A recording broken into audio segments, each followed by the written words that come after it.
அனைவருக்கும் வணக்கம். காதல் சின்னமாக போற்றப்படும் தாஜ்மஹாலை பார்வையிடுவதற்கான அனுமதி சீட்டுகள் விற்பனை செய்வதனூடாக பெறப்பட்ட வருமானம் 5வது வருடமாக இந்தியாவில் முதல் இடத்தில் இருக்கின்றது.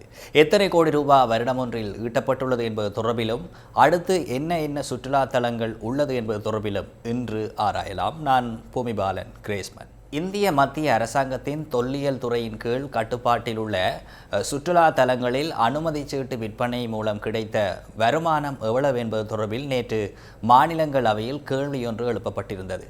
இதற்கு பதிலளித்த மத்திய கலாசாரத்துறை அமைச்சர் கஜேந்திர சிங் ஷெகாவத் எழுத்துப்பூர்வமாக அதற்கு பதிலையும் வழங்கியிருந்தார்.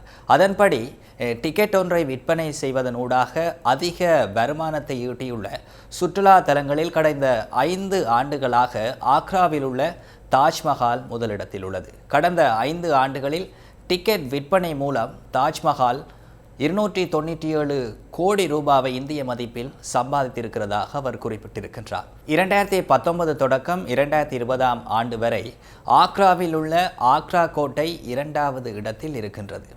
டெல்லியில் உள்ள குதுப் மினார் 3வது இடத்திலும் காணப்படுகிறது. 2020 தொடக்கம் 2021 காலப்பகுதியில் தமிழ்நாட்டின் மாமல்லபுரம் நினைவு சின்னங்களும் கோனார்க் சூரிய கோயிலும் 2வது 3வது இடங்களை பிடித்தன.